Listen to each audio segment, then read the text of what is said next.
Well, hey there. Let's get started with this review of Dread Templar. Now, this game was a little bit surprising because I've played quite a bit of first-person shooters recently, and this one is a boomer shooter, right? We all know it's old school Doom, Wolfenstein, that kind of vibe. Maybe a little bit of Quake in there, whatever it is. But this one in particular intrigued me because it had a unique art style for one, but it seemed a little bit quicker than the recent ones that have come out.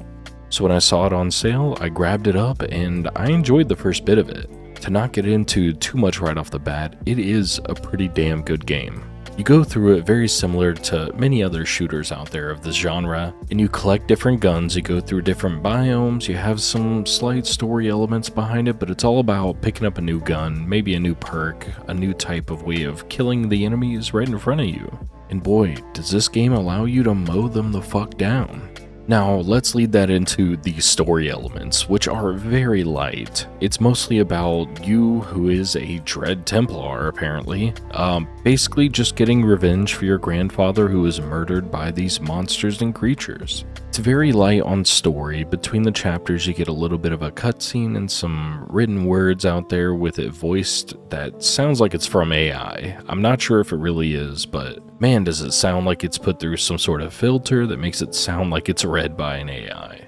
But either way, the story is good enough to keep you going through. Of course, it's not going to grab your attention. There's really not a lot there, but it's enough to be like, you know what? Hey, they at least put some amount of thought into this. And then that leads into the gameplay, which is the bigger portion of this. We're going to mostly talk about gameplay here and a little bit of progression afterwards. So gameplay is what this game is about, right? It's all about picking up that next gun. You start off with very simple guns that are fairly weak for the most part. And then as you gain a larger collection of weapons and weaponry, you get more ammo types, which allow you to switch between them more meaningfully within an environment with diverse enemies that are coming at you. So you got a big guy running at you, maybe swap to your rocket launcher, or use your shotgun to mow him down, or your Gatling guns. Now the weapons, there are roughly 9 or 10 of them, and you can swap to them freely. Some of them have some unique properties that had me swapping to them more often. Now there is a bow and arrow combo that does a lot of damage, and if you headshot is almost going to one-shot the majority of enemies in this game. And the ammo for it regenerates. So I found myself going back to that one on the regular, especially because I kind of ran out of ammo here and there for different weapons. And to maybe clear out a room with a lot of flying enemies, I would peek behind a corner, use the bow and arrow, and then kind of wait a second for the arrow to come back and then use it again because the ammo regenerated. So I do feel that the ammo capacities of these weapons are a little on the lower side of things. I do wish they were just a little bit more, but I get it. They want you to swap weapons kind of on the regular, right? Try out different things. Don't just get stuck to one. But if I really like one, I want to use it just a little bit more. And I felt like I was limited by that. So this game is also very quick. You have a dash, you can jump around, it's got a lot of platforming elements behind it, but it's not the smoothest sometimes. I definitely didn't find myself having any direct difficulty with the movement, but within the environment, sometimes there was some issues because with all the platforming that's in the game and it kind of requires you to progress to the next level, I sometimes got lost. Sometimes wouldn't be able to hit the edge that was required to progress to the next area, and sometimes it also lost me in the environment altogether. And the bosses here, as you can see on the screen currently, nothing great, they're okay. They weren't too hard, they weren't too easy, they shook up the combat just a little bit. But really, they didn't really add or take away anything from the game, they were just kind of there. So the gameplay, pretty rock solid for the most part, a lot of good weapons, a lot of good perks, which I'll get into next, but I do very much enjoy the diversity of weapons that you were provided, and all of the weapons felt really good to use, they sounded great, they were just a blast across the board.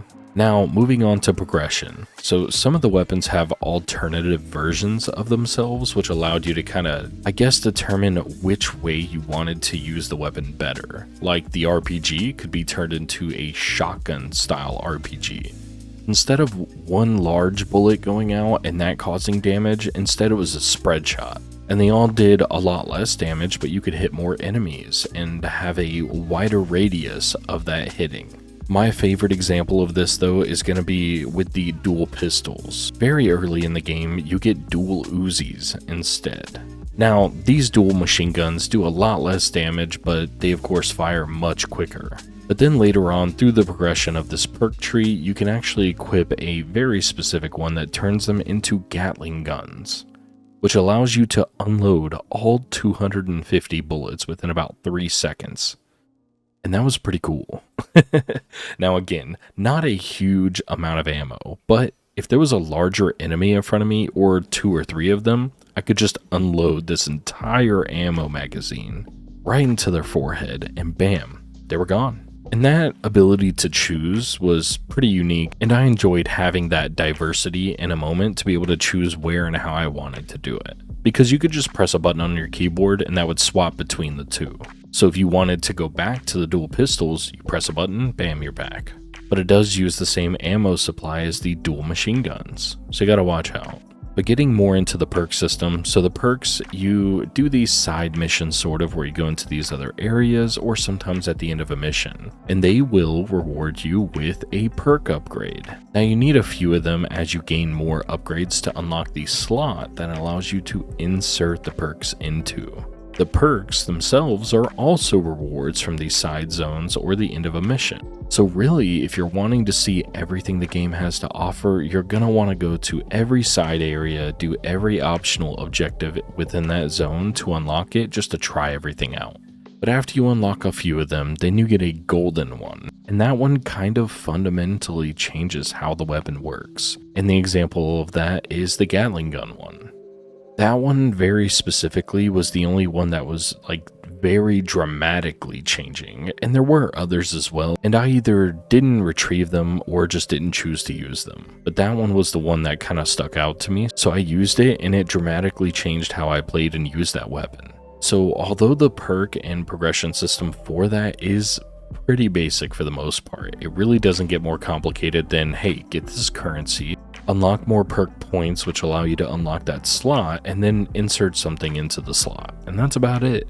You do also have to equip these and unlock them at very specific places within the game. You can't just open a menu and bam, there it is. That portion is also a little bit limiting, because what if I wanted to kind of swap up my gameplay in the middle of combat or whatever it may be?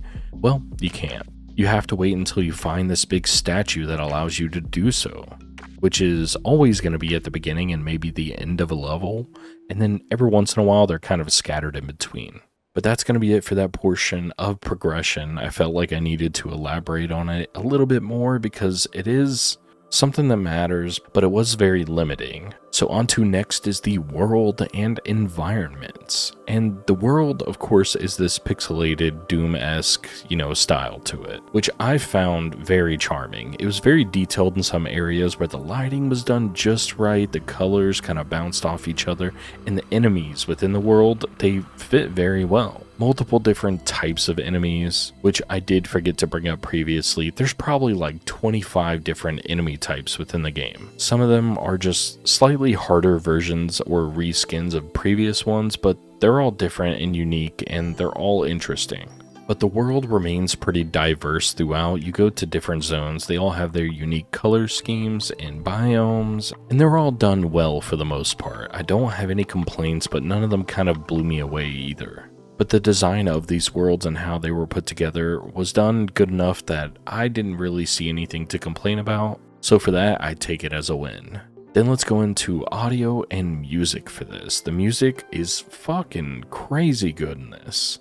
Of course, it's a metal soundtrack. It doesn't have any lyrics, but it goes hard. Every level has music constantly banging in your ears that is pretty fucking good.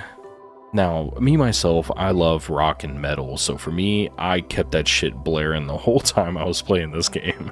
I was eating it up, so if you don't like that, maybe turn it off here, but otherwise, it was diverse, they changed it up. It was definitely a benefit to have this in the game. And then going on to the environment sounds, there's not a lot of those, the enemies didn't really make a ton of noises, but your guns sounded crunchy and they sounded good.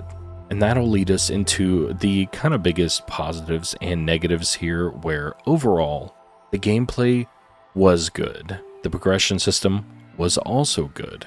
The world and environments for it, also pretty good. Story, kind of lacking. The audio was okay for the most part, but the music on the other hand was pretty top notch. So overall, this game, it did impress me in some aspects where it was better than I went into it thinking it would be, but then in others it kind of fell a little short. I do wish they had a little bit more diverse enemy types that kind of intrigued me in new ways, but instead it was just, hey, there's a guy that's either going to shoot something at you and then run at you, or the guy is only going to run at you, or he's going to fly away and shoot more things. And that was really it. If they had just a little bit more thought into the enemy variety, I feel like it would kind of shake things up a little more.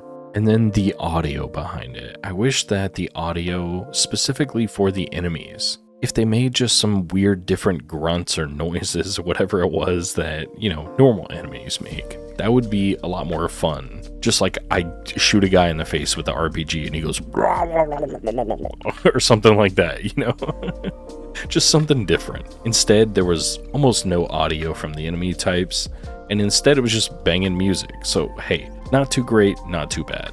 But either way, this game was solid. I won't say that it was something that you should go out there and play right now. It also isn't a game that I would say you should turn away from.